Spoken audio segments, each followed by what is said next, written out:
Buenas tardes. Muchas gracias por la puntualidad en su asistencia y gracias también a las personas que nos acompañan por videoconferencia en las diferentes seccionales del país y por streaming en la página de la Escuela Judicial Rodrigo Lara Bonilla. Los voy a dejar con la última conferencia de este curso de formación. Para esto invitamos al doctor Nicolás Pájaro Moreno. Él es experto académico, miembro del Instituto Colombiano de Derecho Procesal, profesor universitario actualmente en la Universidad de los Andes y funcionario de la Superintendencia de Sociedades. Nos compartirá el tema sobre régimen de insolvencia de persona natural no comerciante. Muchas gracias, doctor Pájaro, bienvenido.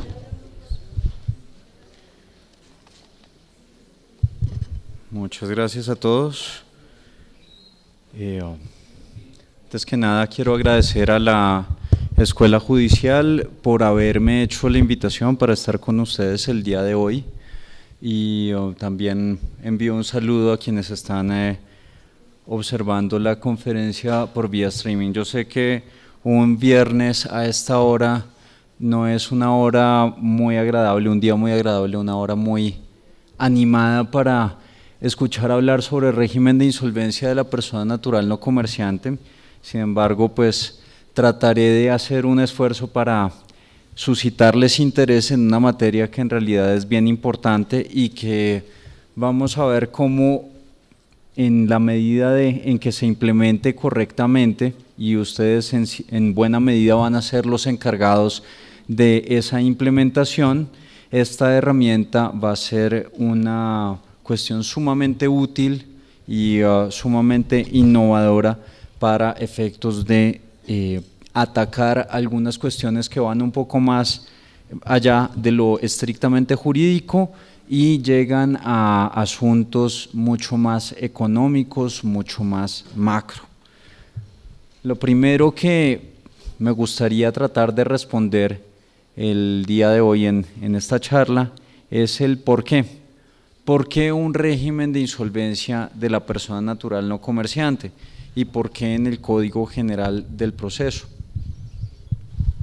Nosotros sabemos que desde el mes de octubre del año 2012 está en vigencia un capítulo del régimen de insolvencia de la persona natural no comerciante y que desde diciembre de ese mismo año entró en vigencia la reglamentación de dicho título. Y a partir de ese momento pues ha habido algún movimiento. No sé dentro de los que están aquí presentes en el auditorio cuántos hayan tenido que ver con asuntos relacionados con insolvencia de persona natural no comerciante. Aquí particularmente en el centro del país han sido relativamente pocos. No sé si nos acompaña alguien de Cali o algo así. En Cali, por ejemplo, el movimiento ha sido mucho mayor y así como ha habido mayor movimiento, también ha habido mayores abusos de la figura y en esta medida los jueces y los magistrados que lleguen a conocer sobre los asuntos relacionados con la insolvencia de la persona natural no comerciante tienen que estar sumamente bien preparados y tienen que ser plenamente conscientes acerca de cuál es la finalidad del objeto de esta figura para evitar que se abuse de ella. Fundamentalmente, la idea inicial con la que quiero arrancar esta conferencia es con esta imagen. Nosotros dentro de nuestro ordenamiento y nosotros dentro de nuestro código, nuestros estatutos procesales, tenemos una gran cantidad de herramientas y bien utilizadas esas herramientas pueden ser muy útiles, pero no todas las herramientas son útiles para todos los aspectos o para todos los problemas. Existen herramientas que pueden terminar siendo absolutamente inútiles si aplicadas en contextos equivocados.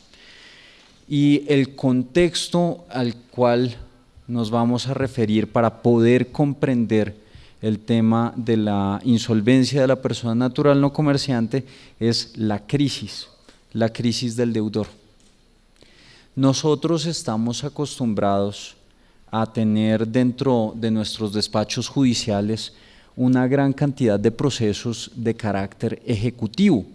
La mayor parte de las de las controversias que se suscitan en los despachos judiciales de la jurisdicción civil familia, de la especialidad jurisdiccional civil familia, aquí en Colombia, son procesos de una naturaleza ejecutiva, salvo en materia de familia, que los declarativos tienden a tener un porcentaje mayor. En los de especialidad civil, los ejecutivos llegan a ser entre el 70 y el 80% de los procesos que se encuentran activos.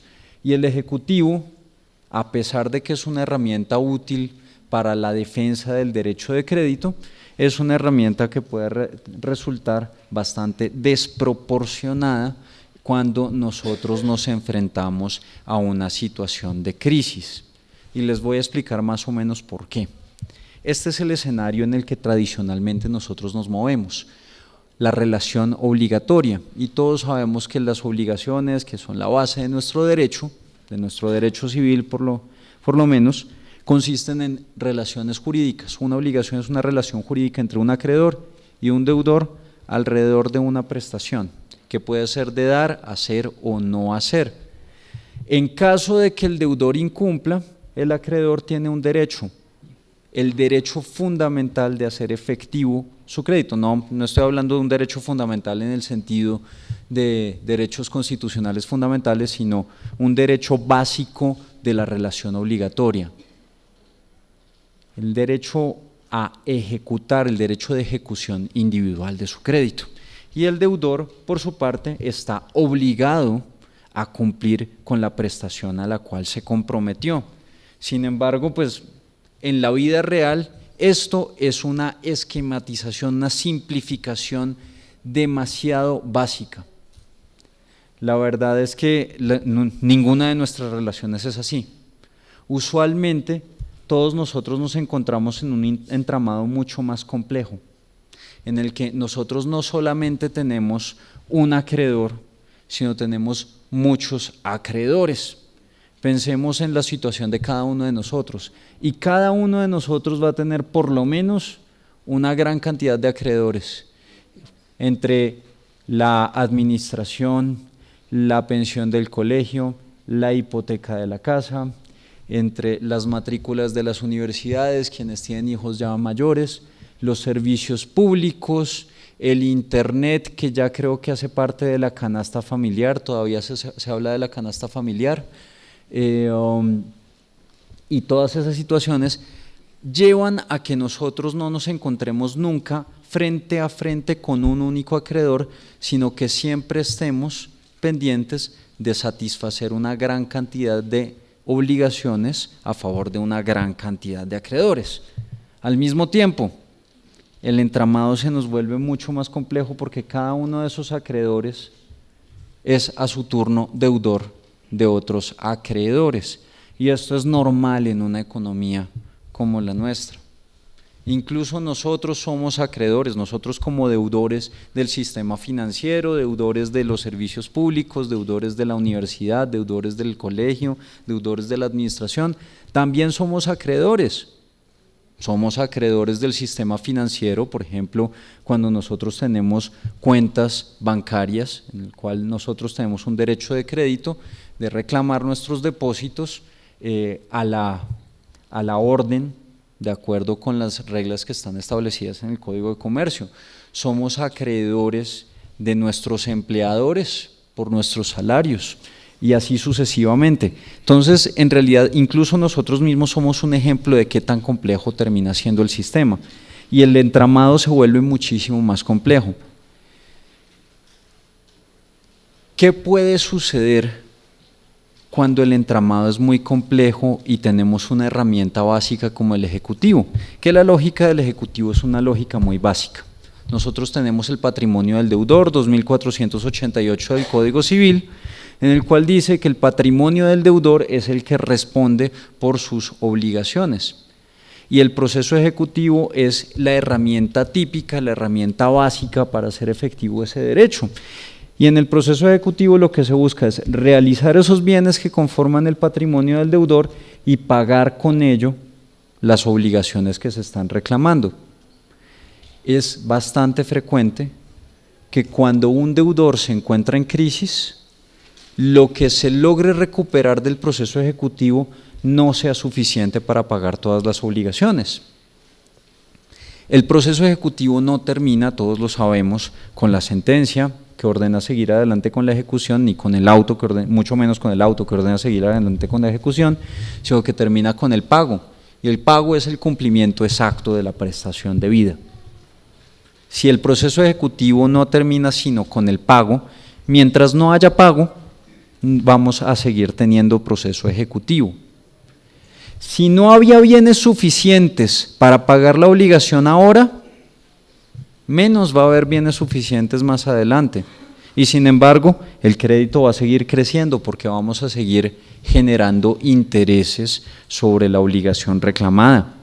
Y sin embargo, los gastos judiciales y los gastos de vigilancia y los gastos de litigios van a seguir causando, porque los abogados van a tener que seguir vigilando los procesos, porque se va a tener que seguir pagando honorarios de abogado, y así sucesivamente. Todo ello termina congestionando la administración de justicia y encareciendo el proceso. Si nosotros queremos ver cómo es la situación en Colombia, podemos remitirnos a unas estadísticas que, a pesar de lo criticadas que son por algunos, nos sirven para tener un abrebocas sobre cómo es la situación. Aquí en Colombia, según el informe Doing Business del Banco Mundial, de las sumas que se logran recuperar en un proceso ejecutivo, cerca del 49, casi el 50%, se van a costas procesales, honorarios de auxiliares de la justicia y gastos de representación judicial. Son gastos demasiado altos y nunca los bienes van a terminar siendo suficientes para recuperar el crédito. A uno le prestan, por ejemplo, un crédito hipotecario para comprar una casa que vale 100. El crédito hipotecario nunca va a financiar los 100, va a financiar un 70%, va a financiar 70 de esos 100. Y esos 70 nunca van a ser 70, porque van a empezar a correr intereses. En muchas ocasiones, el abono a capital de las obligaciones hipotecarias termina siendo mínimo. Más allá de que se hayan hecho los ajustes al UPAC a finales de los años 90 y principios del 2000, y más allá de que existan algunos correctivos, siempre va a haber una tasa de interés bastante alta. Y si uno se cuelga con el pago de las obligaciones, esas tasas de intereses se vuelven de mora, y esas tasas de interés de mora terminan siendo mucho más altas. Entonces el crédito va a terminar subiendo.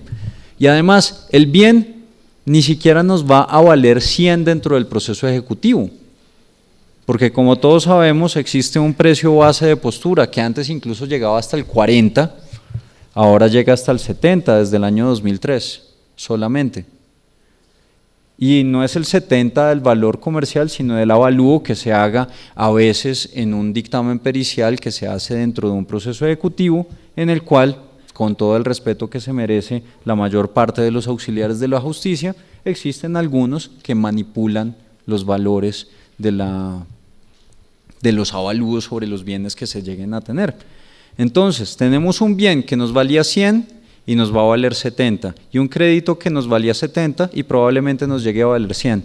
Va a quedar un sobrecosto, más los gastos del proceso, más todo lo que nos implica llevar adelante el proceso, los expedientes durmiendo en los anaqueles de los juzgados, porque los acreedores no terminan los procesos a pesar de que saben que no se puede recuperar los activos. Existe un acuerdo del Consejo Superior de la Judicatura del año 2013, de mediados de 2013, que permite que el desistimiento unilateral del acreedor que tiene a su favor sentencia o auto que ordena seguir adelante con la ejecución tenga unas agencias en derecho mínimas como para tratar de incentivar los desistimientos unilaterales cuando no hay bienes. A pesar de eso, los acreedores siguen manteniendo vivos los procesos que duermen en los anaqueles de los juzgados. Se dijo, resolvamos esto con el 317, con el desistimiento tácito.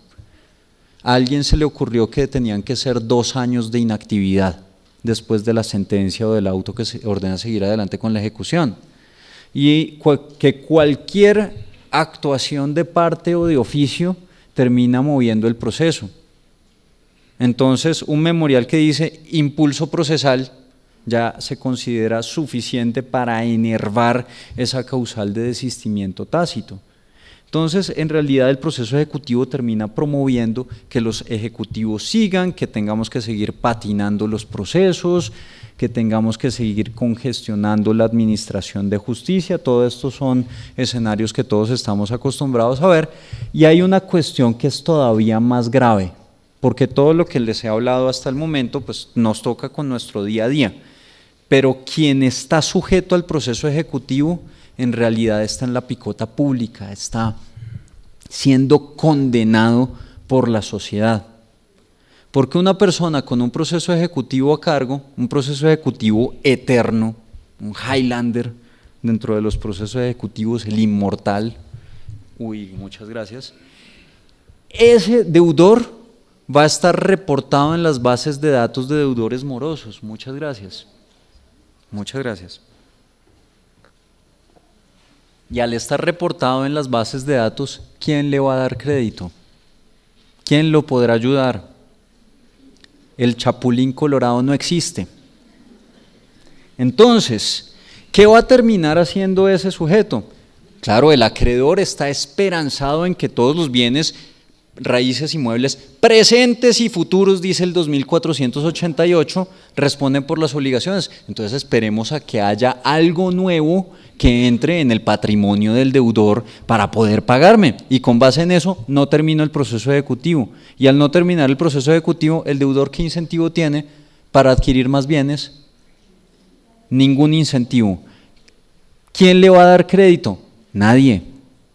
¿Cómo se va a salvar el deudor? No, aquí creo que todos sabemos cuál es la respuesta. Si me llega cualquier bien, lo pongo a nombre de mi primo, de mi abuela, de mi papá, de un tío abuelo que tengo por ahí, y de mi mejor amigo, de la suegra. Uno nunca sabe. Los penalistas llamarían a eso acción a propio riesgo. Es decir, el sistema promueve fraudes, promueve simulaciones y promueve testaferratos. El proceso ejecutivo es una herramienta que no está pensada para la crisis, está pensada desde la dinámica del acreedor y del deudor, no está pensada para la crisis. Si uno deja de pagar, usualmente no le deja de pagar solo al banco, uno le deja de pagar a todo el mundo.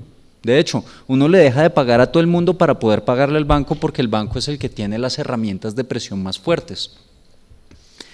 El banco es el que tiene el call center, donde le llama a la señorita paisa a decirle que se ponga al día con sus obligaciones, porque si no lo vamos a llevar a cobro prejurídico. Y después de que ya está en cobro prejurídico, le llega una carta, lo mandan una nueva llamada que lo van a amenazar para cobro jurídico y todo. Mejor dicho, uno está viviendo en el miedo, y la solución es la simulación, el fraude, el testaferrato, todas esas cuestiones que los penalistas traducirían en alzamiento de bienes y otros tipos penales adicionales. Esto no le conviene a nadie. No le conviene al sistema, no le conviene al deudor, no le conviene a los acreedores, no le conviene a la economía. Tenemos un consumidor menos. Tenemos a alguien que no está haciendo circular los recursos, porque no tiene crédito y porque no puede adquirir nada. Porque todo lo que adquiera termina en una cuenta de depósitos judiciales congelado. Eso no le conviene a la economía. Todos sabemos que el dinero se multiplica con las operaciones de crédito, y si el deudor está por fuera del sistema de crédito, si el consumidor está por fuera del sistema de crédito, nosotros vamos a tener problemas. Pero ahora ustedes me van a decir, bueno, ¿y qué pasa? ¿Qué relevancia tiene un consumidor? ¿Qué relevancia tiene una persona natural no comerciante dentro de todo el sistema? Porque usted lo está poniendo, Nicolás, como si esto fuera, mejor dicho, la insolvencia del Grupo Éxito, la insolvencia de Bavaria. Imagínense una crisis de Bavaria y si todo el mundo empieza a sufrir. La persona natural no comerciante tiene relevancia. ¿Ustedes recuerdan la crisis del año 98, la crisis del UPAC? Esa crisis fue creada o tuvo su origen en la persona natural no comerciante. ¿Por qué? Porque en el momento en que muchas personas, muchos créditos hipotecarios de vivienda dejaron de pagarse o dejaron de pagarse en dinero y se empezaron a masificar las daciones en pago, los bancos perdieron liquidez y al perder liquidez se empezó a encarecer el crédito porque ya no tenían con qué prestar y si prestaban necesitaban unas garantías enormes. Entonces, toda esa crisis, cuando golpea el sistema financiero, termina golpeando a todo el mundo, porque ¿dónde se va a ir a pedir el crédito? Al sistema financiero, sería lo ideal. Obvio, hay algunos que también asumen otro tipo de riesgos y se van al gota a gota, al agiotista, a la compraventa, que ustedes saben que ya la compraventa con pacto de retroventa no debería llamarse así, sino compraventa con pacto de garantía mobiliaria, porque todo lo que tenga función de garantía, incluida la retroventa, también se le debe aplicar la garantía mobiliaria. Entonces, para que lo tengan en cuenta, Ley 1676, una de esas obras maestras del derecho colombiano. ¿Alguna vez se han tenido que enfrentar a ella? Deberían, porque eso nos cambió todo el régimen de obligaciones y contratos. Todo. Lo que ustedes creían saber acerca de obligaciones y contratos, una serie de innovaciones doctrinarias y se plasmaron legislativamente en la Ley 1676. Pero bueno, ¿para qué? ¿Para qué un régimen de insolvencia de la persona natural no comerciante? Nosotros decimos, listo, ya planteamos el problema. ¿Cuál es el problema? La crisis del deudor. El deudor que se encuentra en dificultades para pagar múltiples obligaciones. El deudor que se encuentra, valga la redundancia, en crisis. ¿Y qué es lo que buscamos con los procedimientos de insolvencia de la persona natural no comerciante? Muy fácil, dar un salvavidas al deudor. Un salvavidas que se representa en una salida de la crisis. ¿Por qué se nos ocasiona la crisis? Hay tres causales fundamentales de la crisis en la persona natural no comerciante. Si nosotros vamos a mirar una empresa tiene muchas causas de la crisis, que la devaluación del dólar, que la revaluación del dólar, que el tema del petróleo y toda la… No, aquí no nos vamos a concentrar en esto. Aquí tenemos unas cuestiones mucho más cotidianas. Pérdida del empleo, la enfermedad catastrófica y el divorcio. Esas son las tres causales fundamentales de la crisis de la persona natural no comerciante. E incluso cuando la enfermedad catastrófica puede responder el sistema de seguridad social en salud, a veces sí lleva a la crisis porque solamente se puede llegar a esa responsabilidad del sistema o a que responde el sistema de seguridad social en salud después de acudir a la navaja de MacGyver, o sea, la acción de tutela.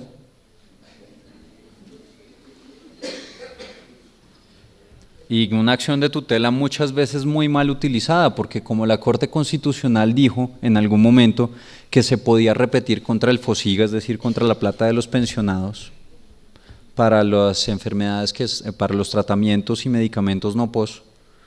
Entonces, las entidades promotoras de salud directamente en algunos casos solicitan a quienes van a presentar una solicitud por ese lado, dicen, listo, yo le doy eso, pero usted tiene que conseguirse antes una sentencia de tutela que así me lo ordene, y en la sentencia de tutela no se le olvide poner que autorice a la entidad prestadora de salud a repetir contra el FOSIGA. Me reservo mis comentarios al respecto, solamente les digo que el que presenta la acción de tutela carece de legitimación en la causa para hacer solicitudes para la entidad promotora de salud. Pero, más allá de eso, no, digámoslo, es una vagabundería. ¿Qué es lo que se busca con el régimen de insolvencia? Una de dos, dependiendo de qué tan dura es la crisis. Si la crisis es una crisis suave o una crisis mediana, nosotros podemos salvar al deudor. ¿Y cómo salvamos? Lo sacamos a flote, claramente. De hecho, los procedimientos de recuperación se llaman esta primera categoría. Hay algún sector de la doctrina, por ejemplo los argentinos, los llaman procesos de reflotamiento. Es una cuestión bastante gráfica. Estamos tratando de sacar a flote al deudor. Y esos procedimientos son fundamentalmente estos dos: la negociación de acuerdo de pagos y la convalidación de acuerdo privado para la persona natural no comerciante. ¿Y en qué consiste? ¿En qué consisten estos procedimientos? Fundamentalmente lo que se buscan para sacar a flote a la persona es que el deudor se siente con sus acreedores y logre sacar un acuerdo de pagos, un acuerdo de refinanciación de las obligaciones, un acuerdo en el que se mire a ver qué fue lo que pasó, por qué está incumpliendo y se trate de salvar al deudor. ¿Qué puede suceder? No, es que yo estoy en crisis porque perdí el empleo, pero ya logré conseguir un empleo, conseguí un empleo después de 5 o 6 meses. Bueno, listo. Entonces lo que tengo es el rezago de lo que dejé de pagar en esos últimos meses. Bueno, entonces si usted lo que tiene es un rezago, probablemente lo que usted necesite sea un plazo extra. Refinanciemos, miremos a ver cómo pagamos esas obligaciones en las cuales usted está atrasado. ¿Qué pudo haber pasado? No, lo que yo tuve fue un problema por una enfermedad, porque me diagnosticaron cáncer y el sistema solamente responde hasta cierto punto, de ahí en adelante me ha tocado incurrir en algunos gastos adicionales y toda la cosa. Bueno, miremos cuál será la mejor herramienta.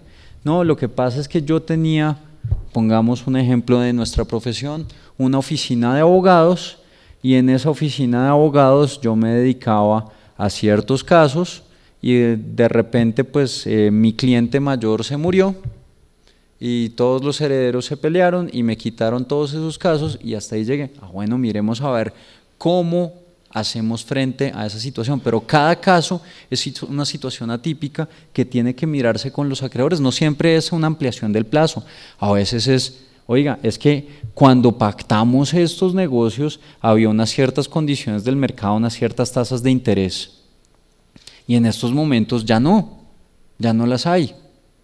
O tenía unas expectativas de ganancia frente a una actividad y resulta que ya no las tengo porque pues el negocio se cayó. Entonces tenemos que hacer frente a las situaciones y para eso nos sentamos y hablamos con todo el mundo. Y puede darse ese acuerdo de dos maneras. Una, negociación de acuerdo de pagos. Yo llego, cito a mis acreedores para que nos sentemos deudor y acreedores a negociar el acuerdo. Segunda opción, convalidación de acuerdo privado. Mi opción preferida si ustedes me piden mi opinión. El deudor se reúne con los acreedores que representen la mayoría de sus créditos, la mayoría de su pasivo, y llegan a un preacuerdo, a un acuerdo sobre cómo se va a hacer frente a todas las obligaciones. Y luego se llama a todos los demás acreedores para ver si se convalida el acuerdo, para ver si todos están de acuerdo o para que tengan por lo menos la oportunidad de contradecirlo, porque este tipo de acuerdos no se aprueban por unanimidad, sino que se aprueban por mayoría. Entonces es una modalidad muy buena, pero siempre lo que vamos a buscar es un acuerdo que logre salvar al deudor y sacarlo a flote. Segunda opción, la crisis es demasiado grave y en esos casos es mejor hacer una especie de eutanasia financiera, darle cristiana sepultura, tomar el patrimonio o lo que quede del patrimonio del deudor y pagar de manera ordenada a todos los acreedores en el orden de prelación de créditos hasta donde dé el patrimonio del deudor. Ese es el procedimiento que en la persona natural no comerciante el Código General del Proceso llama liquidación patrimonial. Entonces, de entrada sabemos, si está en crisis, usted puede acudir a dos vías. uno, trate de recuperarse, procedimiento de negociación o procedimiento de convalidación de acuerdos privados, o dos, si definitivamente la crisis no se logra superar, el sistema le ofrece una segunda oportunidad, es decir, liquide su patrimonio y arranque de ceros. Pero para liquidar su patrimonio y arrancar de ceros, usted tiene que haber intentado como mínimo negociar con sus acreedores. Miremos antes los procedimientos de recuperación. Sobre esta fase, yo sé que es muy probable que a ustedes no les toque tanto como funcionarios judiciales, porque esta es una fase conciliatoria, sobre todo, pero es importante que ustedes conozcan la dinámica de este tipo de procedimientos, porque eventualmente a ustedes les va a tocar realizar algunos pronunciamientos. De aquí, ¿cuántos están en categoría municipal? A ellos son a los que más les interesa. A los de categoría circuito y categoría tribunal, eventualmente les tocará conocer sobre algunas de esas actuaciones por vía, nuevamente, de nuestra querida navaja de MacGyver, porque la competencia jurisdiccional de estos temas, la navaja de MacGyver, nuevamente la acción de tutela, porque la competencia jurisdiccional es de única instancia por el juez civil municipal, o pues con juez promiscuo municipal donde no haya juzgado especializado. Entonces miremos antes cuál es la competencia y los requisitos para uno acceder a los mecanismos de recuperación. En primer lugar, nosotros vamos a tener, aquí me hizo falta una parte del esquema, los centros de conciliación, y en segundo lugar vamos a tener las notarías. En las notarías, que es a lo que se refiere la diapositiva, vamos a tener al notario o al conciliador. En algunas ocasiones el conciliador puede ser el notario, en otras ocasiones no. En otras ocasiones el conciliador puede ser de una lista que tiene el notario dentro de su notaría para atender este tipo de procedimientos. La Superintendencia de Notaría y Registro, por supuesto, realiza la inspección, vigilancia y control de las notarías. Una cosa bien importante que ustedes deben tener en cuenta, aquí me hizo falta una diapositiva que se refiere a los centros de conciliación, pero siempre que haya un centro de conciliación dedicado a los temas de insolvencia, siempre ese centro de conciliación debe contar con una autorización previa por parte del Ministerio de Justicia y del Derecho.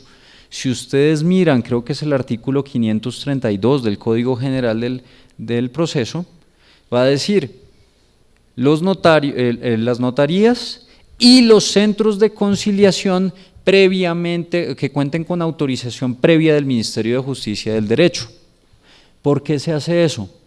Porque no cualquier centro de conciliación puede hacer eso. Si nosotros estamos pensando solamente en materia de logística, ¿qué se necesita para atender una audiencia con los acreedores?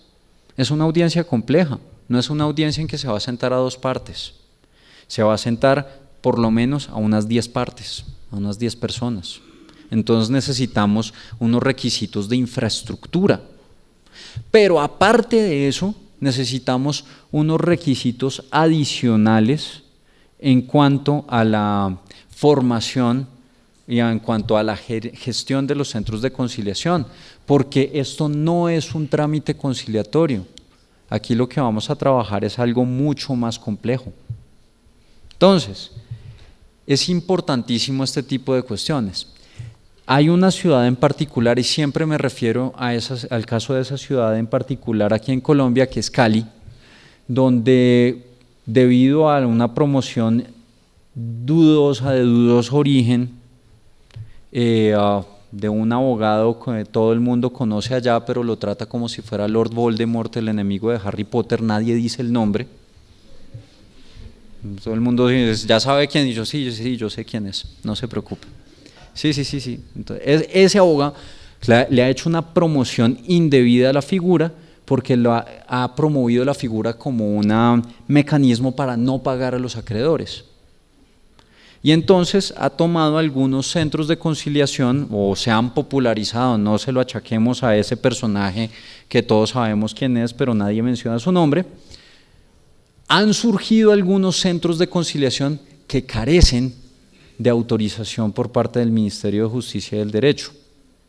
Y esos centros de conciliación llegan y publican avisos en El País de Cali y publican avisos en Telepacífico, promoviendo la figura de la insolvencia de la persona natural no comerciante. Esos centros de conciliación no tienen autorización, por lo tanto, todo lo que se haga allí es inválido, carece de cualquier valor, carece de cualquier validez. Pero por el otro lado, también los conciliadores deben cumplir con unos requisitos, y son unos requisitos de formación. Un conciliador no es cualquier conciliador de Ley 640.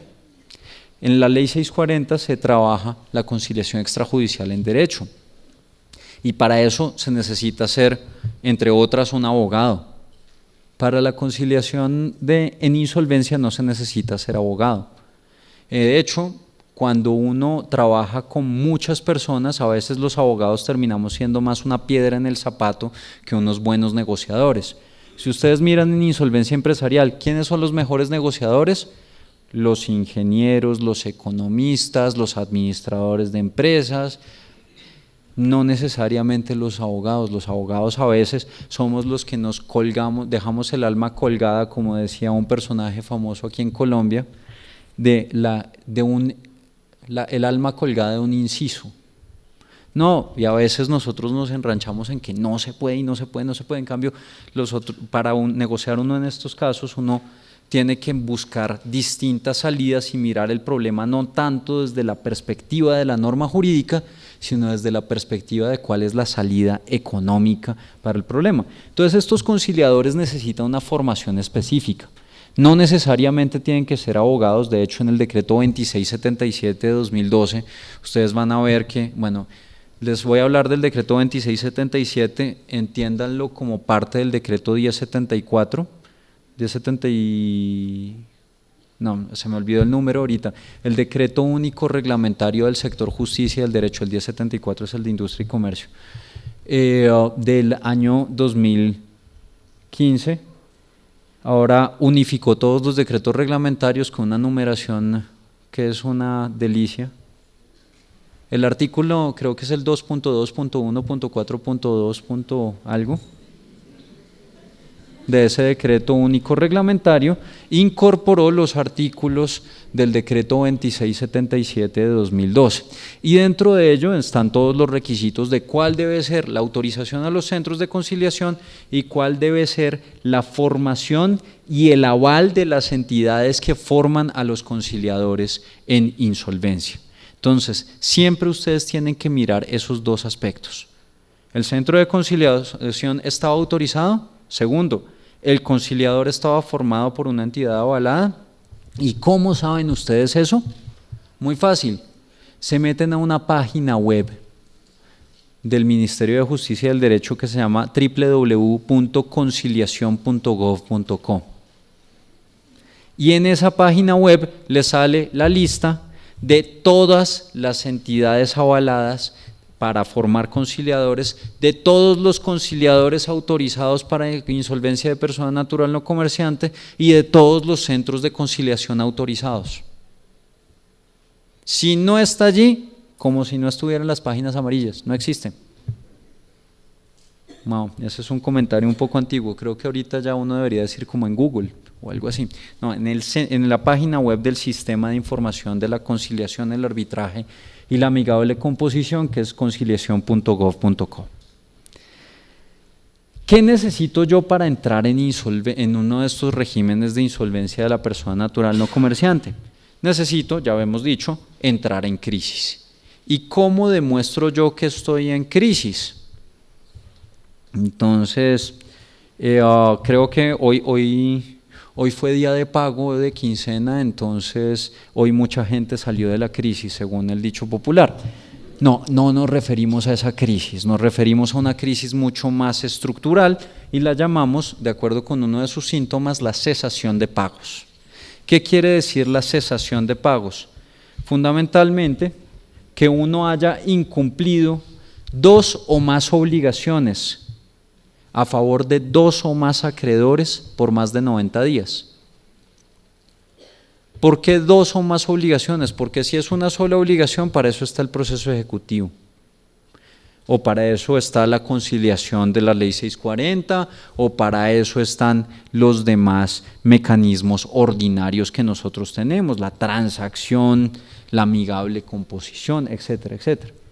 A favor de 2 o más acreedores, porque si es a favor de un mismo acreedor, nosotros sabemos que pues todo se puede acumular en las mismas pretensiones dentro de la misma demanda, y si no están la acumulación de procesos o la acumulación de demandas dentro de los procesos ejecutivos del 463 y 464 del Código General del Proceso. ¿Y por qué por más de 90 días? Porque creo que todos hemos incumplido 2 o más obligaciones por más de un día. ¿A quién le ha pasado, a quién no le ha pasado que se ha ido de vacaciones, se le olvidó en algún momento la fecha en que se le vencían 2 recibos y hasta ahí llegaron los 2 recibos? Uno le cortan el servicio de celular por exceso de pago al día siguiente del corte de la factura y así sucesivamente. No, tiene que ser una cuestión estructural, y esto no es un término arbitrario. De hecho, si ustedes miran en economía, hay una distinción entre la persona que se considera que está entre empleos y la persona que está desempleada. Uno solo está desempleado cuando uno lleva sin empleo más de 90 días. De resto, uno se considera que está en un tránsito de un empleo a otro empleo. Esto obviamente también se puede dar en 2 o más procesos ejecutivos, porque pues si ya hay proceso ejecutivo quiere decir que ya uno incumplió. Es más, el proceso ejecutivo es un estadio mucho más avanzado, porque quiere decir que la señorita Paisa ya lo llamó varias veces, que pasó del prejurídico al jurídico, etcétera, etcétera. Pero además no puede ser por cualquier monto, tiene que ser un monto representativo, y es el 50% de los pasivos del deudor. Solamente en la medida en que las obligaciones que hayamos incumplido representen más del 50% del total de nuestras obligaciones, en ese caso sí estamos en una situación de cesación de pagos, y al estar en una situación de cesación de pagos tenemos el derecho a solicitar que nos abran un trámite de insolvencia de persona natural no comerciante. Ahora, cuando uno va a presentar una solicitud de negociación de deudas, uno está echándole el cuento al conciliador.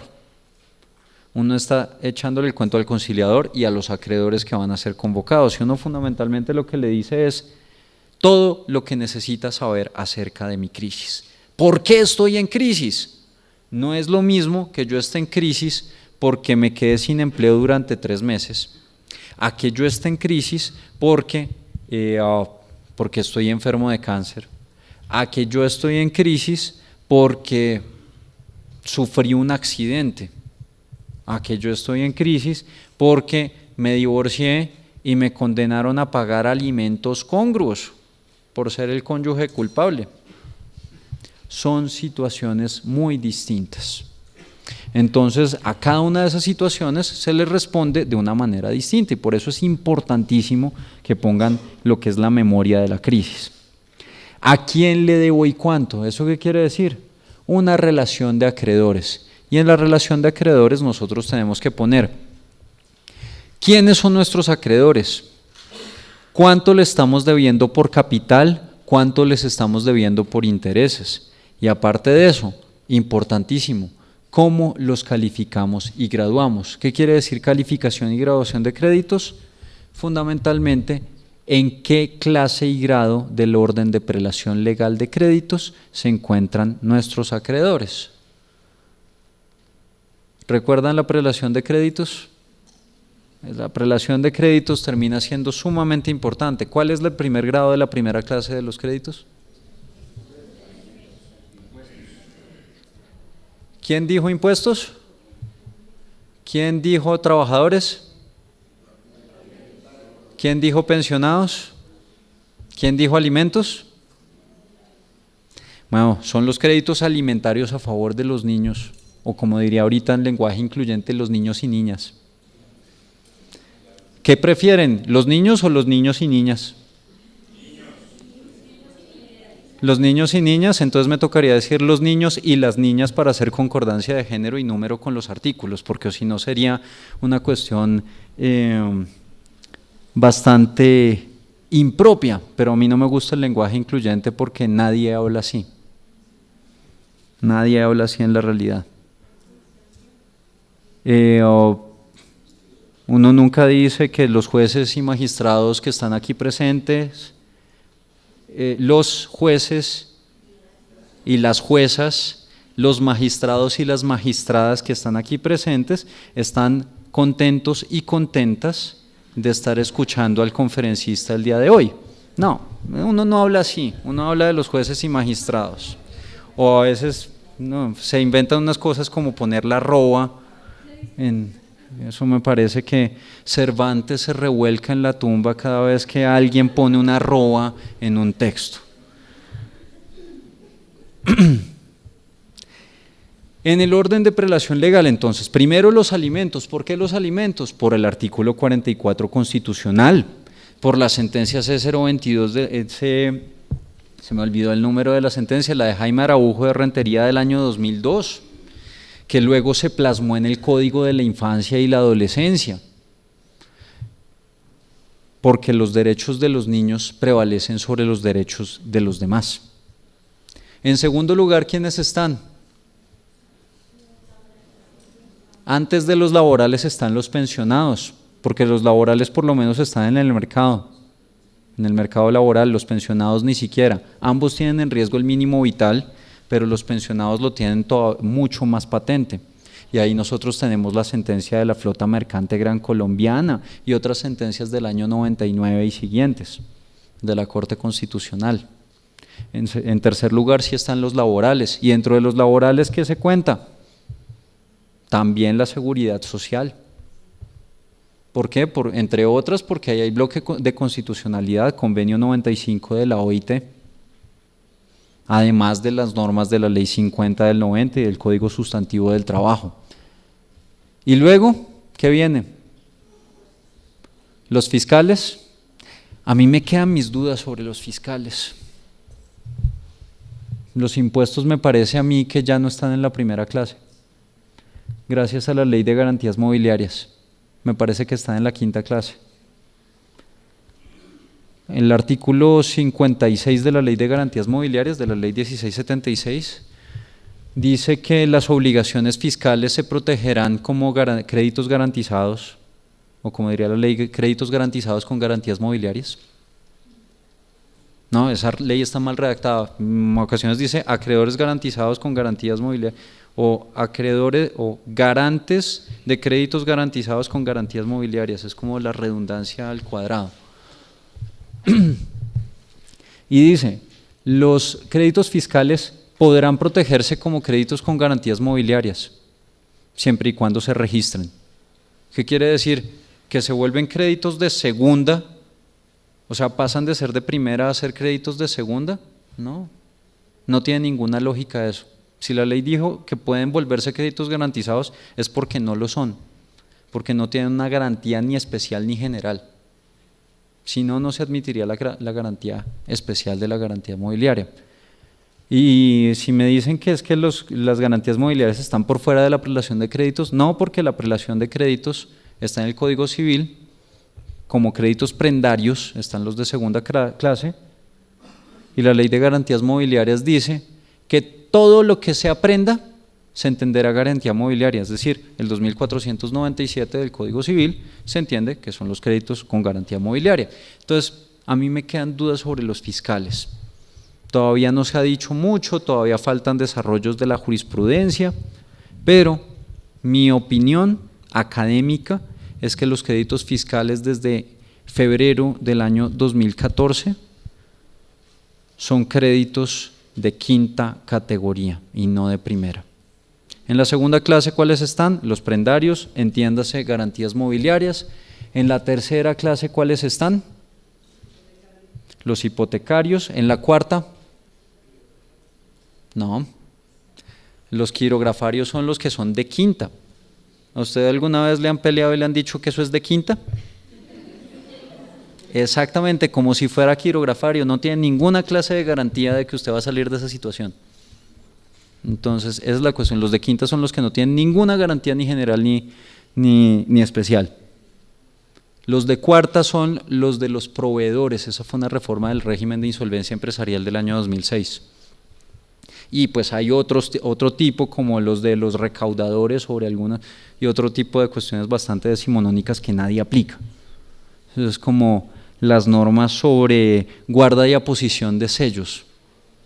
Yo me pregunto, voy a hacer una encuesta acá aprovechándolos ustedes, ¿cuántos han decretado alguna medida cautelar de guarda y aposición de sellos? ¿Y si funciona eso? ¿No es mejor un embargo y secuestro?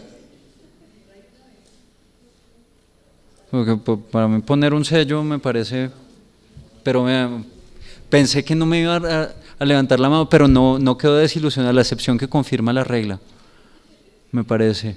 Pero bueno, en fin.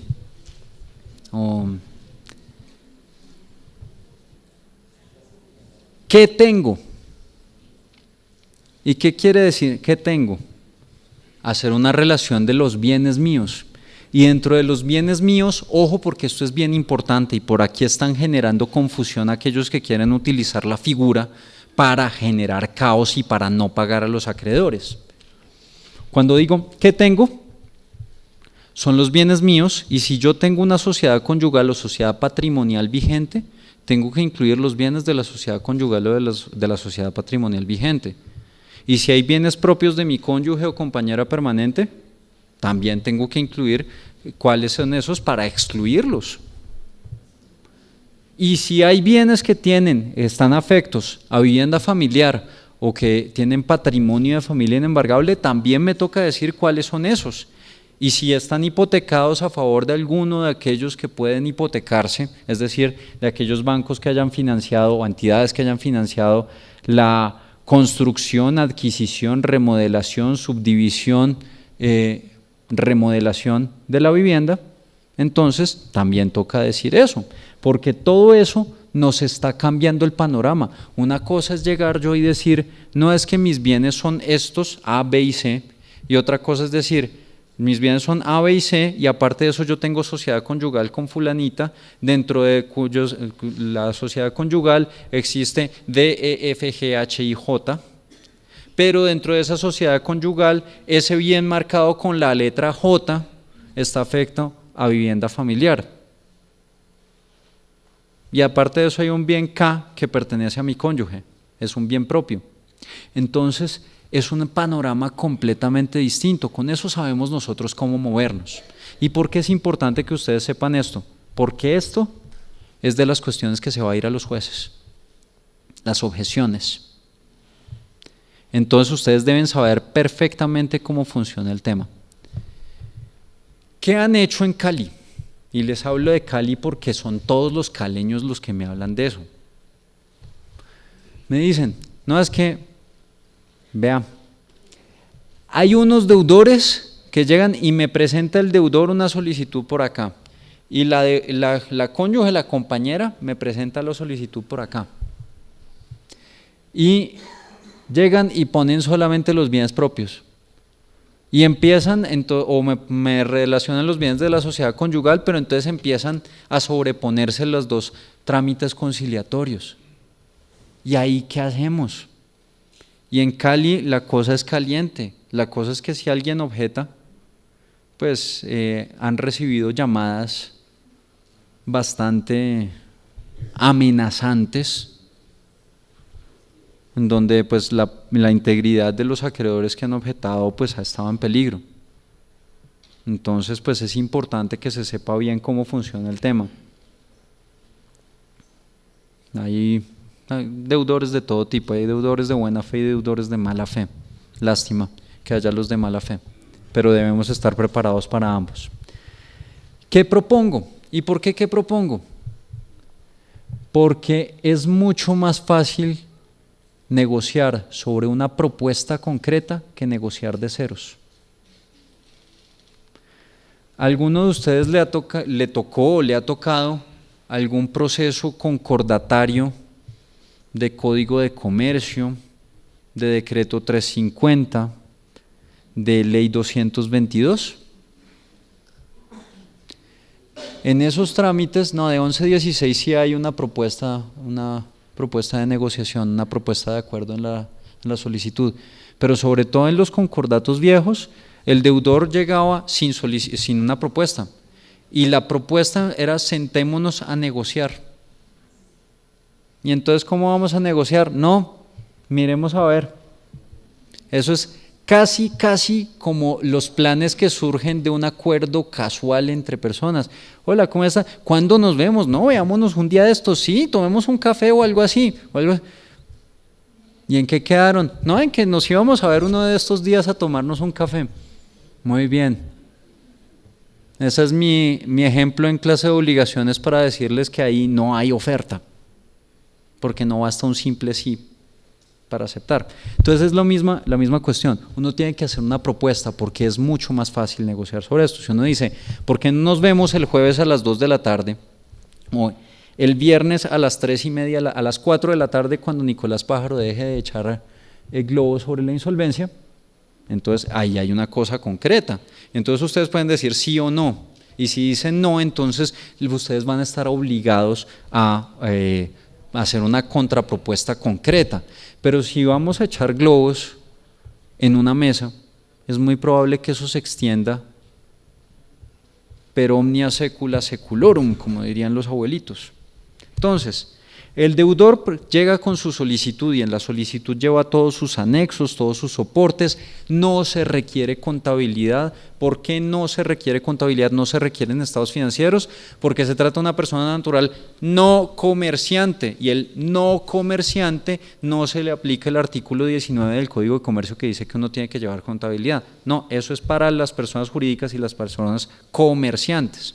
Entonces, la no comerciante no necesita estados financieros. Llega con su solicitud y sus anexos, va a la notaría o al centro de conciliación, presenta su solicitud, y en el centro de conciliación o en la notaría se escoge usualmente un conciliador.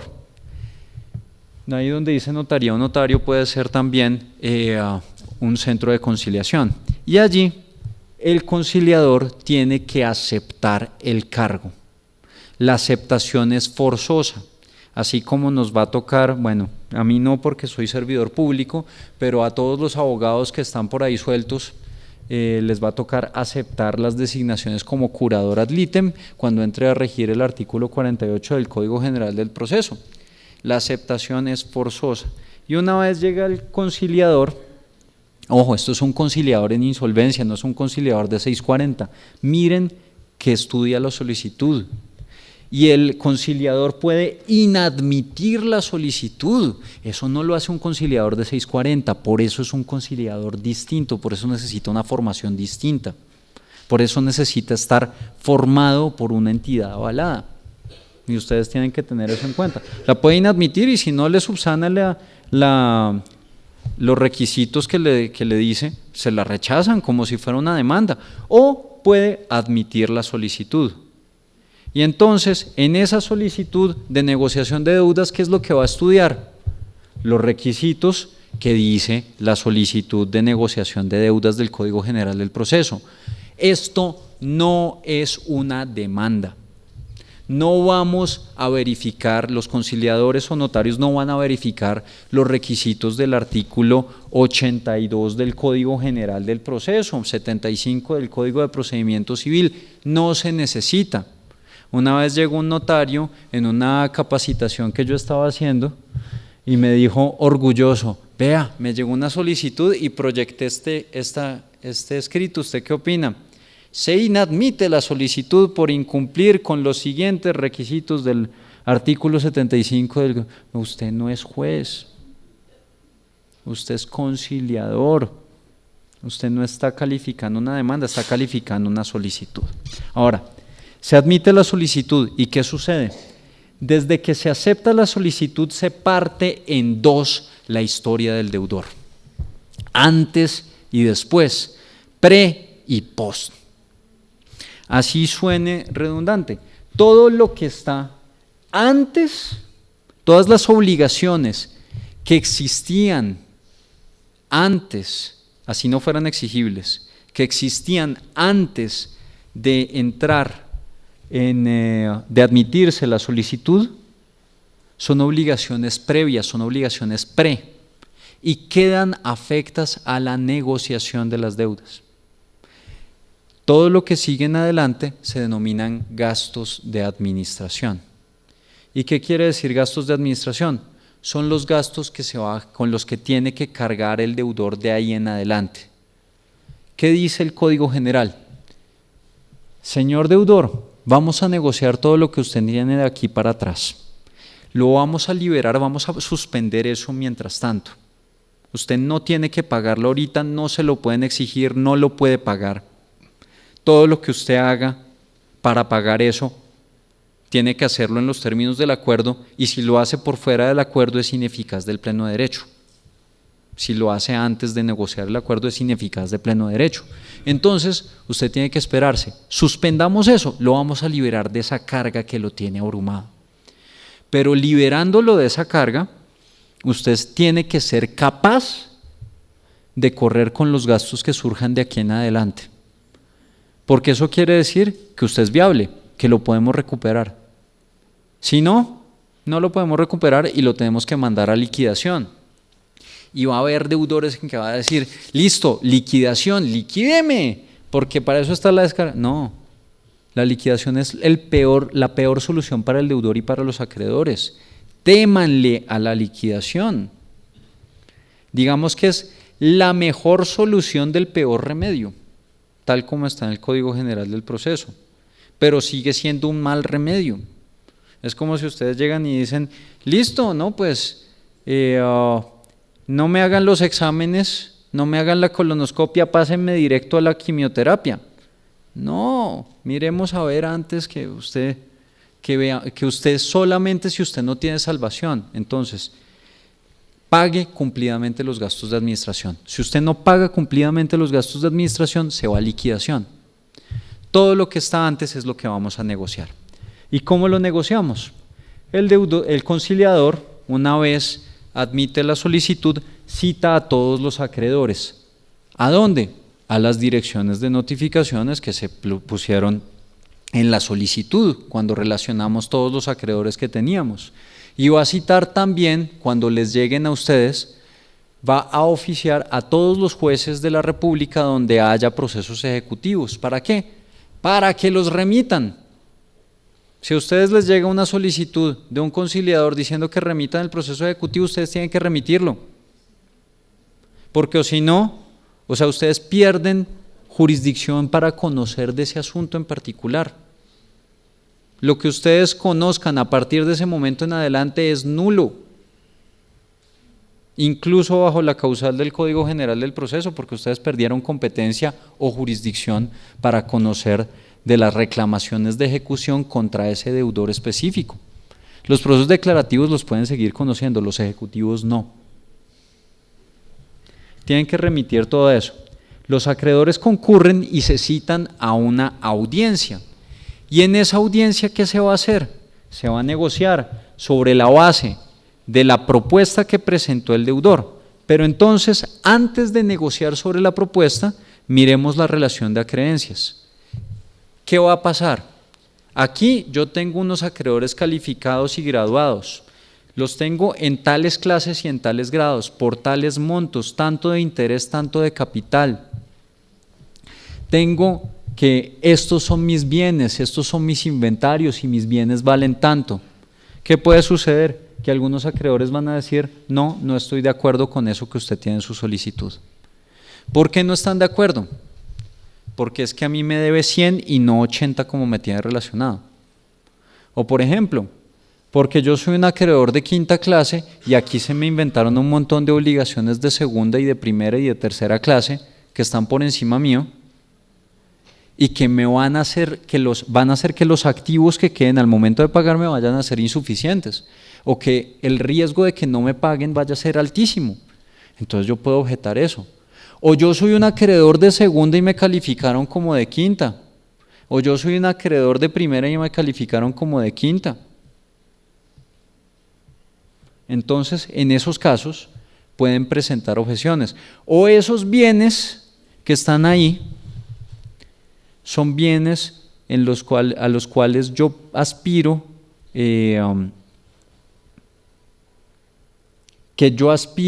a ser efectivos porque yo soy el acreedor hipotecario del beneficiario del bien, de la hipoteca sobre el bien, con ¿cómo es que se llama esta cosa? Con afectación a vivienda familiar o patrimonio de familia inembargable. Entonces yo puedo poner un montón de objeciones. ¿Y qué va a pasar? Tenemos un conciliador en medio nuestro. Y el conciliador va a intentar conciliar las objeciones. Si se puede negociar, perfecto. Lo que se negocie, se va. Pero lo usual es que queden algunas objeciones vivas. ¿Y qué va a pasar con esas objeciones? Tenemos que suspender la audiencia.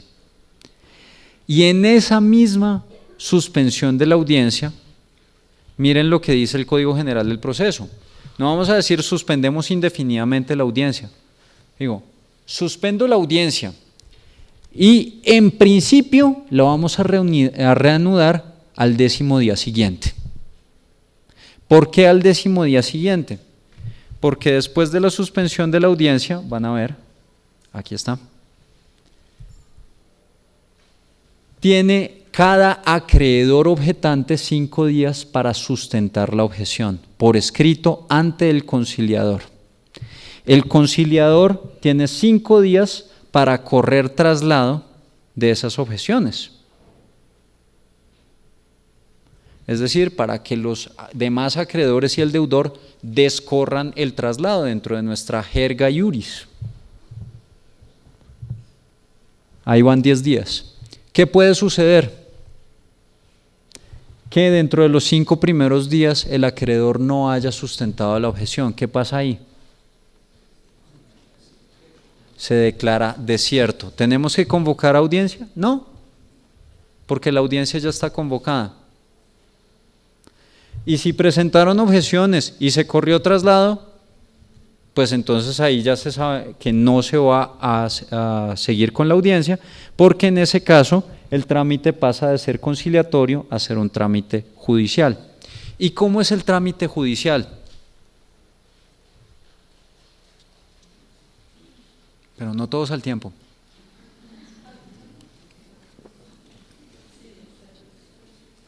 ¿No? El trámite judicial se parece mucho a la apelación de autos del Código General del Proceso. Le llega todo el paquete al juez. ¿Hay que admitirlo? No, no hay que admitirlo. ¿Hay que correr traslado para sustentar? No, no hay que correr traslado para sustentar. ¿Hay que descorrer traslado de las? No, no hay que descorrer traslado. Sencillamente llega, lo estudia y profiere el auto. Listo. Se notifica por estado del auto y se devuelve al centro de conciliación o a la notaría. Tan sencillo como eso. Es una única providencia. No tienen que admitir, no tienen que hacer absolutamente nada.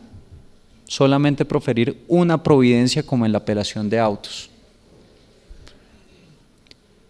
En algún momento hablaban de los beneficios de la ley 1380 ¿ustedes alcanzaron a conocer la ley 1380 de 2010?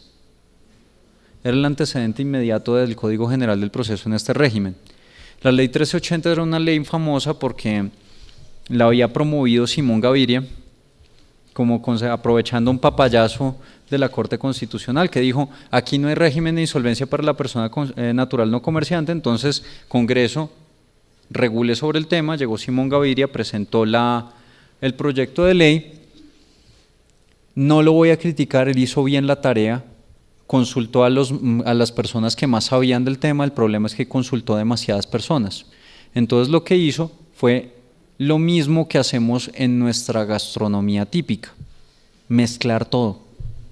Y se hizo una mala mezcla, se hizo no se hizo un salpicón, un sancocho trifásico ni nada de eso, sino un arroz con arroz atollado, no.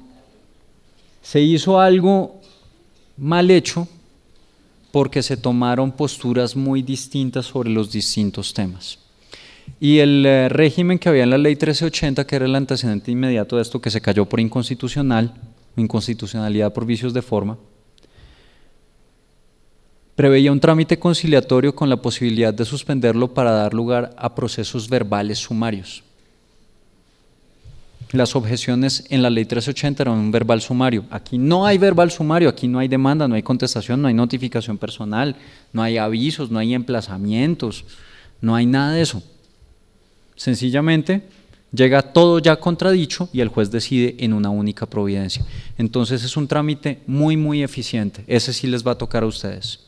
¿Y qué tienen que verificar? Que la información esté bien, que la calificación y graduación de créditos del deudor esté bien hecha, que los avalúos, o sea, obviamente les van a llegar con pruebas, las únicas pruebas que se pueden practicar son, o que se pueden tener en cuenta porque no se practican, sino que se aportan, son documentales, dice la ley 1564, entonces ustedes van a valorar la prueba y fallar, van a decidir, no más. Una vez devuelven las diligencias, ya la relación de acreedores queda en firme. Y allí es cuando se va a reanudar la audiencia para negociar el acuerdo de pagos. ¿Y cómo tiene que ser ese acuerdo? Primero, tiene que ser un acuerdo por escrito aprobado por mayoría simple, es decir, el 50% más un voto del capital. ¿Cómo se calculan los votos? Un voto por cada peso. Miramos el capital de todos los créditos, ese capital van a ser los votos. Eso es el porcentaje de participación que ustedes tienen en la crisis del deudor, si lo queremos hacer una relación con las sociedades. Entonces, que todas las obligaciones del deudor valen 1000 y a mí me deben 100, entonces yo tengo 100, tengo el 10% de los votos. Si todas las obligaciones del deudor valen 1000 pesos, ¿con cuánto se aprueba el acuerdo? Con 501 pesos. Esa es más o menos la cuestión. En segundo lugar, el acuerdo es oponible a todos los acreedores, incluso aquellos que votaron en contra, incluso aquellos que nunca asistieron.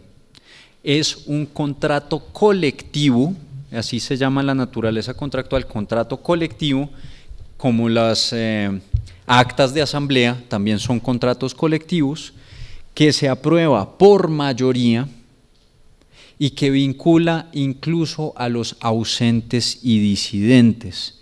Por lo tanto, nadie puede alegar la inoponibilidad de ese acuerdo, ninguno de los acreedores anteriores a la admisión del concurso. En tercer lugar, ya sabemos, tiene que respetar las 5 clases de acreedores. En cuarto lugar, no requiere protocolización. Yo tenía el vaso ahí. No, pues bueno. Muy poco ecológico, pero bueno, ya. No requiere protocolización, no requiere escritura pública. ¿Qué quiere decir eso? Supongamos que una de las fórmulas de arreglo sea realizar una negociación sobre unos bienes inmuebles que yo tengo. Podemos hacer compraventa sin necesidad de escritura pública. Y en la Oficina de Registro de Instrumentos Públicos deben inscribir el acuerdo de la misma manera en que inscriben las providencias judiciales. No requiere escritura pública. Y por último, tiene un término máximo. El término máximo de cumplimiento del acuerdo son 5 años. 5 años es un término amplio, pero hay mucha gente a mucha gente le parece extraño, ¿no? 5 años para cumplir un contrato, claro. Un acuerdo de insolvencia, un acuerdo de reorganización puede ser a 20, 25 años. Estos acuerdos se les puso un límite de 5 años para la insolvencia de la persona natural no comerciante. Y entonces allí algunos dicen, bueno, ¿y qué pasa si uno entró en crisis y tenía un crédito hipotecario que uno había tomado la hipoteca 20 años y todavía me faltaban 15 años para pagar la hipoteca. Entonces ahí el crédito que tenía el plazo más largo, la hipoteca más larga, pues termina arrastrando la duración máxima del acuerdo de pagos. Entonces, esos son los requisitos que tiene que tener el acuerdo. ¿Qué puede suceder? Que una vez se presenta el acuerdo, alguno de los acreedores que está presente, fíjense, solamente está legitimado para esto los acreedores disidentes, no los ausentes. Algún acreedor disidente dice, ese acuerdo yo lo impugno. ¿Y por qué lo puede impugnar? Porque ese es un acuerdo que viola la ley, porque viola la prelación legal de créditos, porque contiene una cláusula nula, porque contiene una cláusula ineficaz de pleno derecho, porque no cualquier desacuerdo, tiene que haber una contradicción con una norma legal, y en ese caso se va a ir ante el juez civil municipal. ¿Y cuál va a ser el trámite? Exactamente el mismo. Se celebra el acuerdo, se vota el acuerdo, llegamos al 50% más uno de los votos o más. Y alguno de los que votó en contra dice, yo impugno el acuerdo, lo tiene que decir ahí mismo en audiencia. Entonces ahí se suspende la audiencia y se reprograma para dentro de los 10 días siguientes. Y ahí, no recuerdo si lo tengo, sí, aquí está, precisamente.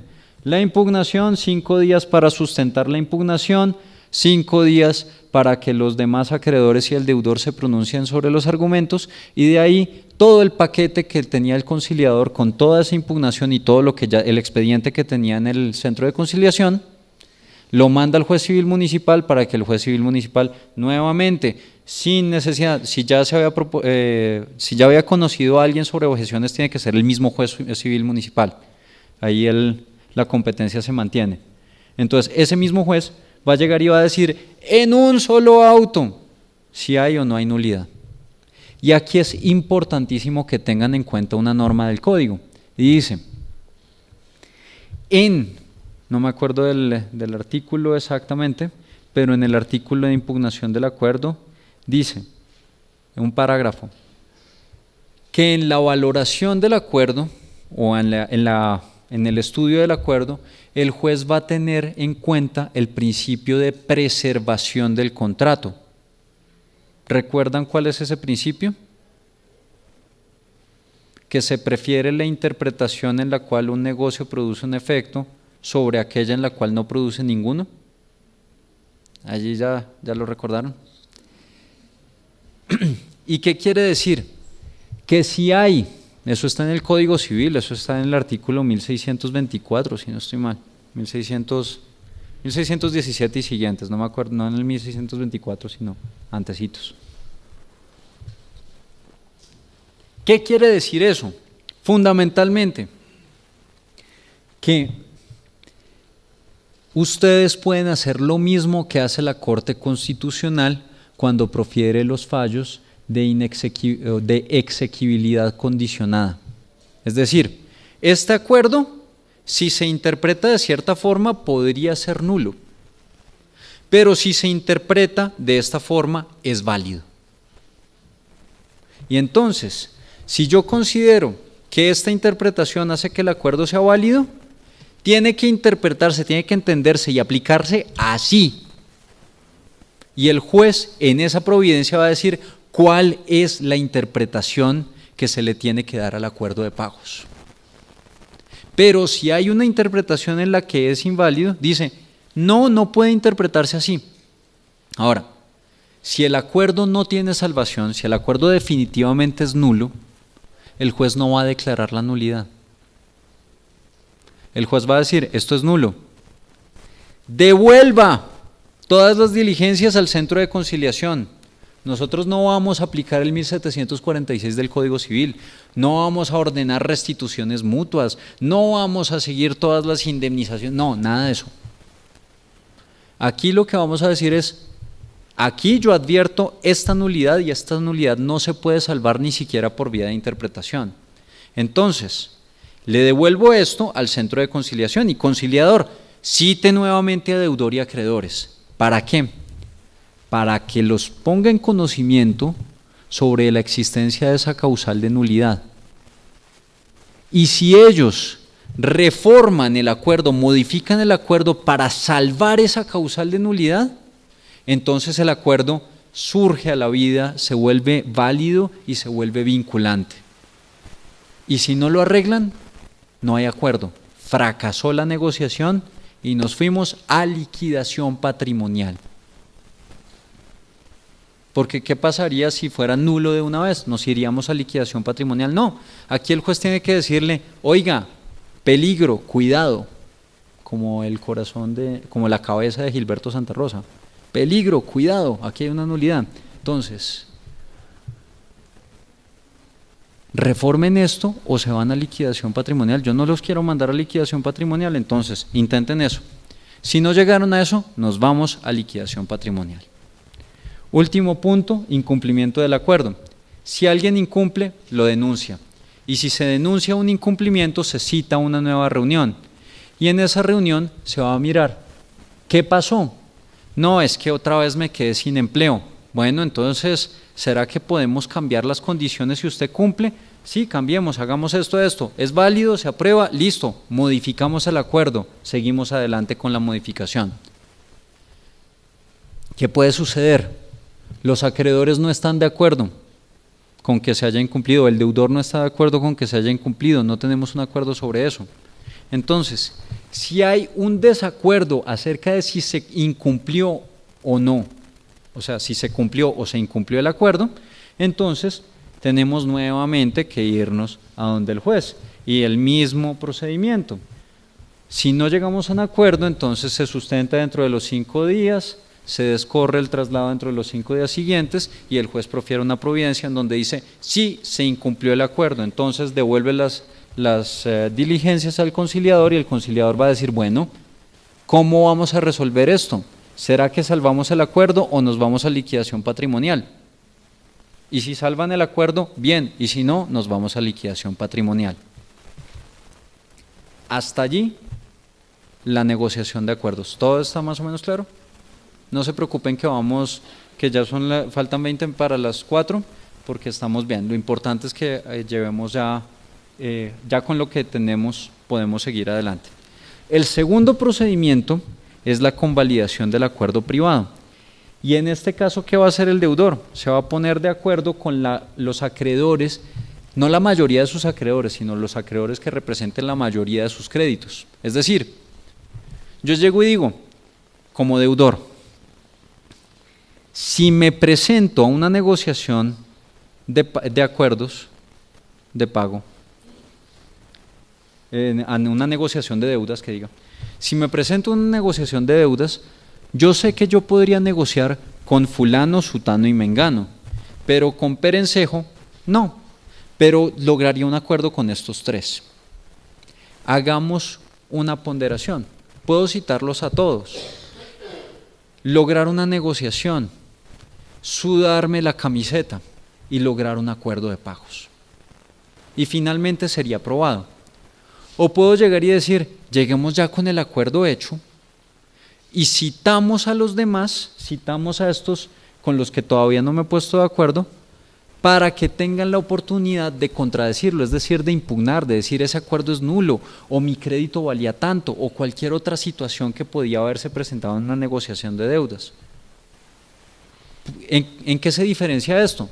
En que ya tenemos una buena parte del recorrido hecho. Segundo, no solamente hay economía en ese sentido, sino que además nos vamos a ahorrar un gran desgaste. Ustedes, los que han tenido audiencias con muchas partes, los que han tenido audiencias de concordatos o que han tenido alguna cuestión relacionada con procesos de insolvencia, saben que existe un principio universal que es el mismo principio que se aplica a los perros. La intensidad del ladrido es inversamente proporcional al tamaño del perro. Aquí, la intensidad de la lata que se da en la audiencia es inversamente proporcional al tamaño del crédito. Entre más chiquito sea el perro, más ladra. Entre más chiquito sea el crédito, más problemas pone para la fluidez de la audiencia. ¿Por qué? Porque es una persona que no tiene poder político dentro de la negociación del acuerdo. Puede votar en contra, pero el voto en contra es el voto de un 5%, de un 2%, de un 10%, y puede llegar a ser arrollado por la mayoría. Finalmente, pues las oportunidades van a ser las mismas, pero mientras se está negociando puede torpedear la negociación, y eso es un desgaste para el deudor, es un desgaste para los acreedores, es un desgaste para el conciliador. Y aparte de eso, pues de tanta lata que se da en muchas ocasiones puede lograr que se corran algunos de los acreedores. Si uno como deudor lo que quiere es salir adelante, uno lo que puede hacer es ahorrarse todo ese desgaste y ponerse de acuerdo con los acreedores grandes. Decirle, por ejemplo, al banco: oye, banco, le voy a ser absolutamente sincero. Yo le estoy debiendo, además de usted, le estoy debiendo a Sutano, a Fulano, a Pengano y a Perencejo. ¿Cómo me sugiere usted que refinanciemos esto? No piense solo en usted, pensemos en todos. Y entonces podemos llegar a aplicar mecanismos de planificación financiera. Y el banco dice: bueno, esta fórmula me suena, yo me hablo con los otros y les propongo la fórmula, yo deudor, y logramos un preacuerdo, entonces hacemos un concordato privado. Ese concordato privado aplica la regla de todos los contratos, es ley solo para las partes, principio de relatividad del contrato. Y mientras no se haya convalidado, los que no son parte del acuerdo no los vincula. Pero entonces lo que hacemos es que cogemos ese acuerdo que no es oponible y lo vamos a hacer oponibles. Y presento como deudor una solicitud firmada por mí y por los otros acreedores, o con el acuerdo firmado por los otros acreedores. En lugar de tener una propuesta, ya tengo el acuerdo privado firmado, preaprobado. Y entonces ahí lo que se va a hacer es llamar a todos los acreedores a la audiencia y en lugar de la propuesta se les va a plantear el acuerdo. Y ahí los acreedores que no estuvieron en el acuerdo o que no votaron a favor del acuerdo pueden llegar y proponer sus objeciones a los documentos que están antes. Por ejemplo, aquí mi crédito en este acuerdo privado se está tomando como un crédito de quinta, mi crédito es de segunda. Sí, bueno, listo, hagamos la modificación y listo. O nos vamos a un trámite que sería el de objeciones o el de impugnación. ¿Es claro? Eso es todo el procedimiento. Y ustedes les tocarían esas objeciones o esa impugnación del acuerdo. Un tema que se me había olvidado: todo el trámite conciliatorio dura 60 días, máximo 90 días. Son 60 días con posibilidad de prórroga. Entonces todo el trámite conciliatorio es un trámite bastante breve. O negocian dentro de los 90 días o fracasa la negociación. Y si fracasa la negociación, nos vamos a liquidación patrimonial. Y allí nos queda el procedimiento de liquidación patrimonial.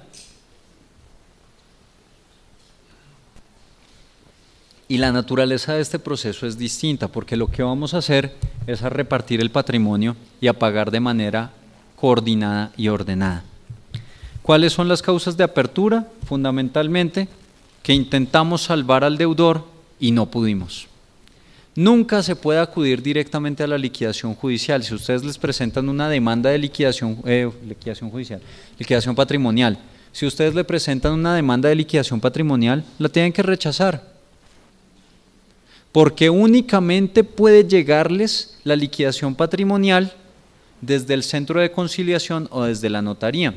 Es decir, desde algún problema que hubo, sea con la negociación, sea con la celebración del acuerdo, sea con la ejecución del acuerdo. Es decir, fracasó la negociación porque se vencieron los 60 días o 90 si se usó la prórroga, y no se llegó a un acuerdo. O porque el acuerdo fue declarado nulo en la providencia que ustedes profirieron y no se modificó, no se subsanó esa nulidad a través de una modificación al acuerdo. O porque el acuerdo fue incumplido y no se reformó el acuerdo para lograr sobrellevar, para lograr sacar adelante el acuerdo más allá de eso. Entonces, en esos casos nos vamos a liquidación patrimonial. El conciliador les va a remitir nuevamente las diligencias. y ustedes van a dar apertura a la liquidación. En el auto de apertura, el juez va a nombrar a un auxiliar de la justicia, que es un liquidador. Ese liquidador no va a estar en las listas de auxiliares de la justicia de la rama judicial, sino que están en las listas de la Superintendencia de Sociedades. Ustedes tienen que mirar allí el decreto 2677 de 2012. Ese liquidador, ¿cuál va a ser su primera tarea? Primero, trabajar sobre el activo y segundo, trabajar sobre el pasivo. ¿Cuáles son los acreedores en estos momentos y cuáles son los bienes que hay en estos momentos? Actualíceme, señor liquidador, los datos. Lo que se hace después en un proceso ejecutivo, lo mismo que se hace después de la orden de seguir adelante con la ejecución, liquidar el crédito y dar los inventarios y avalúos, aquí es actualizar la información del deudor sobre los inventarios y avalúos y actualizar la actual relación de acreedores con la calificación y graduación de créditos. Y luego, a partir de eso, es que se va a trabajar desde los dos frentes. Fíjense que la estructura sigue siendo muy parecida, siempre vamos a trabajar como un balance general, activo, pasivo, siempre vamos a trabajar inventarios, avalúos, créditos. ¿Y qué vamos a trabajar ahí? Como en un ejecutivo también trabajamos sobre esos dos frentes simultáneamente.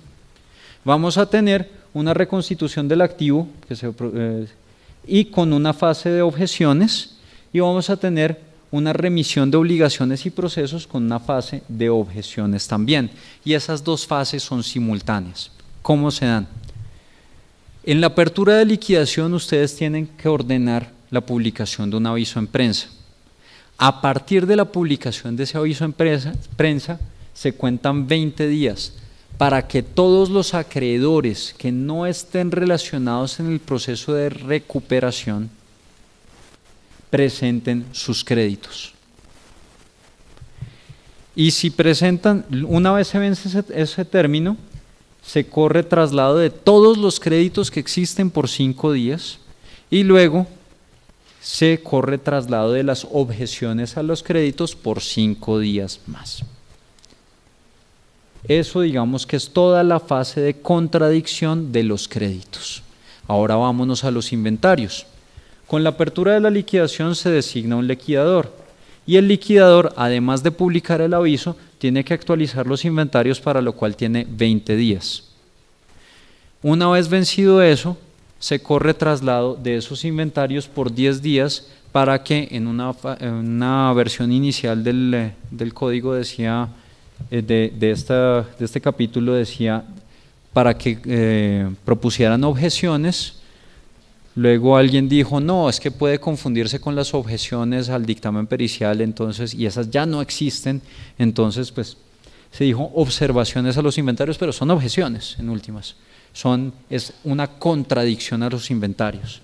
10 días y 5 días de traslado de esas observaciones. Si ustedes se fijan, el paralelismo es casi absoluto. Por un lado los créditos y por el otro lado los bienes que existen.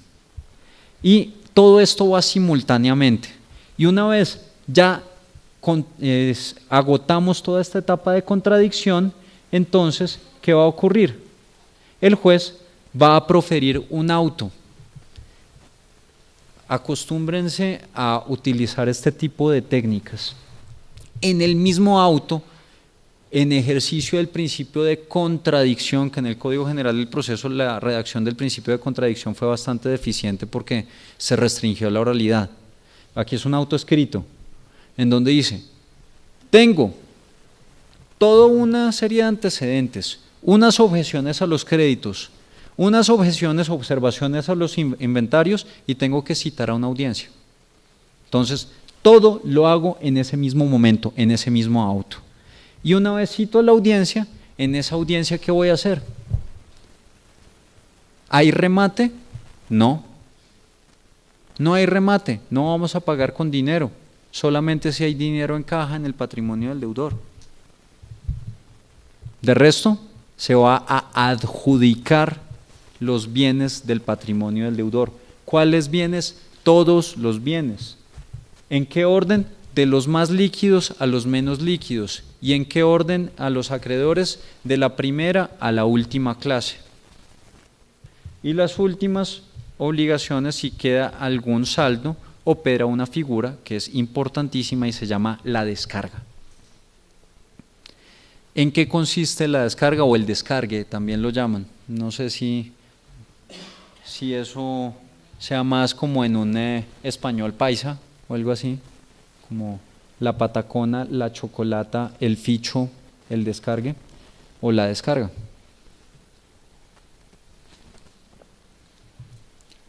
Fundamentalmente, ¿qué vamos a tener nosotros?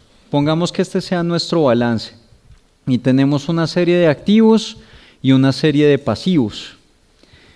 En los activos tenemos obviamente que excluir los bienes inembargables, los bienes propios del cónyuge y los bienes que están afectos a patrimonio de familia inembargable o afectación a vivienda familiar.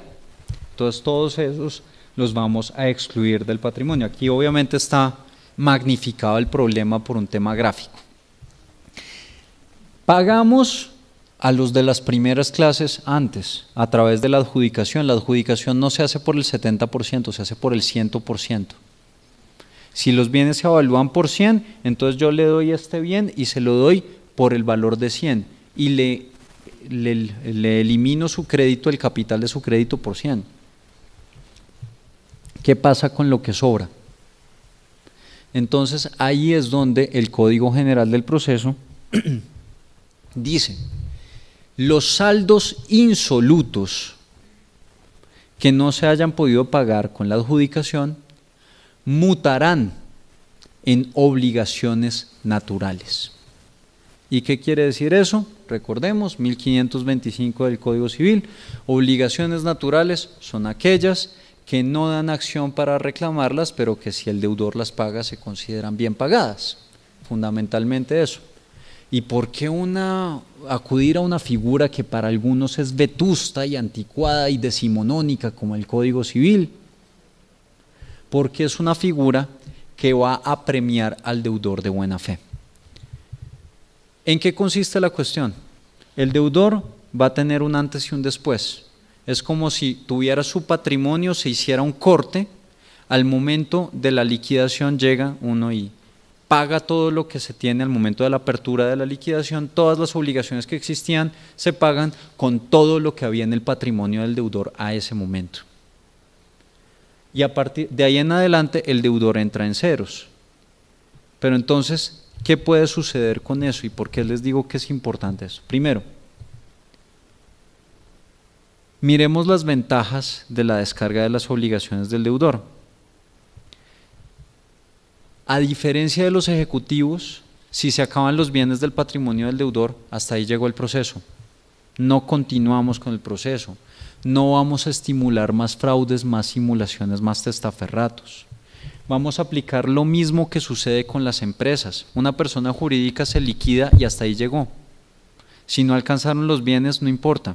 Ese es el riesgo del crédito. Favorece el manejo contable de obligaciones de cobro difícil o imposible. Si ustedes incumplen, ¿qué hacen los acreedores? Castigan cartera. Y para castigar cartera tienen que hacer una figura contable que son provisiones para luego castigar esas provisiones. En cambio, aquí sencillamente se descarga y ya se elimina de la contabilidad de eso, y con eso, entre otras cuestiones, se cumple con el principio de realidad o de, ¿cómo es que se llama? El principio de realidad de la contabilidad, que la contabilidad debe reflejar la realidad de las empresas.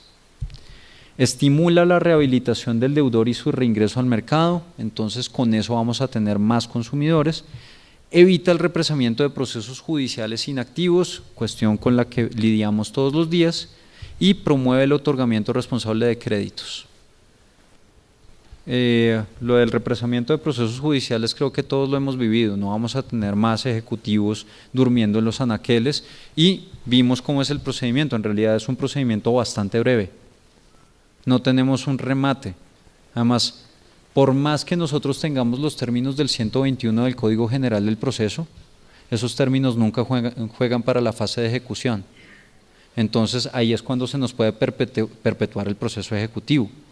En cambio, con esto tenemos un término muy razonable, que es lo que se demore todo ese trámite de contradicción y termine en una audiencia que es la audiencia de adjudicación. Y el otorgamiento responsable de créditos, ¿por qué?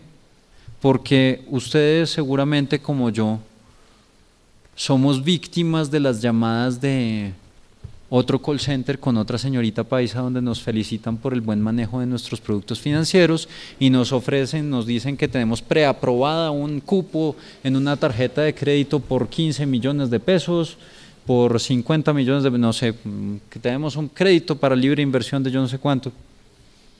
Yo siempre les digo, no estoy interesado. ¿Por qué? Porque no estoy interesado. Entonces ahí la señorita paisa empieza a hablar como paisa duro. Entonces, bueno, eso es un manejo irresponsable del crédito en muchas ocasiones, porque ese otorgamiento de créditos no está acompañado de una capacitación o de una sensibilización. Mucha gente le dan una tarjeta de crédito con un cupo de 10 millones y lo que piensa es que tiene 10 millones en la cuenta, cuando en realidad lo que tiene es menos 10 millones en la cuenta. Entonces, pues esa es más o menos la filosofía que toca prevenir con esto. Si uno sabe que el riesgo del crédito puede llevar a la descarga del crédito, uno como entidad financiera debe ponerse las pilas para que el crédito sea otorgado y manejado de manera responsable. Ahora, ¿por qué les decía que el tema de la descarga es importante que sean obligaciones naturales? Porque quien está reportado en Datacrédito, en CIFIN, en alguna de las bases de datos de que trata la ley 1266, la ley de habeas data, la caducidad de ese dato negativo opera a los 4 años de haberse pagado los créditos. Si yo estoy en mora, salgo de la mora, pasan 4 años y ahí sí caduca el dato negativo y tienen que eliminarlo de las bases de datos. Pero dice el Código General del Proceso, ojo, si usted, deudor, beneficiario de la descarga, después le va bien y usted es un tipo honesto, un tipo correcto y paga todos los saldos que quedó debiendo, el capital que quedó debiendo, nosotros le vamos a eliminar su nombre de las bases de datos de CIFIN y de Datacrédito, de todas las demás bases de datos de deudores, inmediatamente. No tiene que esperarse los 4 años de caducidad del dato negativo. Entonces, mire bien qué le conviene. Si usted es un deudor de buena fe y aparte de eso, la liquidación funcionó tan bien que usted tuvo un nuevo comienzo, un comienzo fresco y le empezó a ir muy bien, y usted le paga a quienes debe, paga sus obligaciones naturales, no solamente se entiende bien pagado como ocurre con las obligaciones naturales, sino que va a tener un beneficio extra en las bases de datos del sistema crediticio. Bueno, ¿y cómo hacemos para que no se abuse de la figura? Miremos, hay nuevas solicitudes de insolvencia. Desde la liquidación patrimonial, desde la adjudicación y descargue, el deudor solamente puede proponer una nueva solicitud 10 años después. Uno no puede ir de descarga en descarga. Si se descargó, si llegó a eso, que además es la situación más radical, si le vamos a perdonar las deudas, perdonar en términos entre comillas porque es mutar a obligaciones naturales, pero le vamos a echar mano a todo su patrimonio, usted va a perder sus créditos, pero también va a perder todos sus bienes, entonces usted va a poder empezar de nuevo y no va a poder ser beneficiario del descargue dentro de los próximos 10 años, no va a poder ser beneficiario ni siquiera de una negociación de deudas. Aguántese el ejecutivo, aguántese los ejecutivos. Esa es más o menos la situación. Si en cambio el deudor hubiera cumplido, y ahí no me quedó dentro de la diapositiva, si el deudor hubiera cumplido el acuerdo, desde el cumplimiento del acuerdo solamente puede presentar una nueva solicitud 5 años después. ¿Por qué? Se beneficia más al que cumplió que al que incumplió y tuvo que acudir al descargue. Entonces, esas son medidas hechas para beneficiar al acreedor, al deudor de buena fe, para favorecer, para promover que la figura sea utilizada de una buena manera y que no haya abusos en la figura. Entonces, siendo las 4 de la tarde, ¿ven que lo logramos? No me queda sino agradecerles su atención y nos veremos más adelante.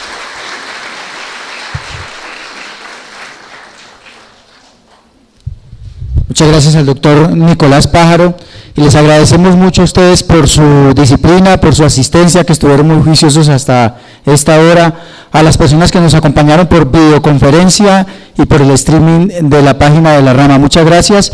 Les recomendamos la evaluación que se entregó hoy a la entrada para que por favor nos la devuelvan también allí en la mesa y quienes quieran una certificación sobre este curso de formación lo pueden solicitar directamente a la Escuela Judicial Rodrigo Lara Bonilla en la página o con un escrito en el correo electrónico donde ustedes ratificaron pues sus datos para ser partícipes de este curso de formación. Muchas gracias y que descansen, que tengan buen fin de semana.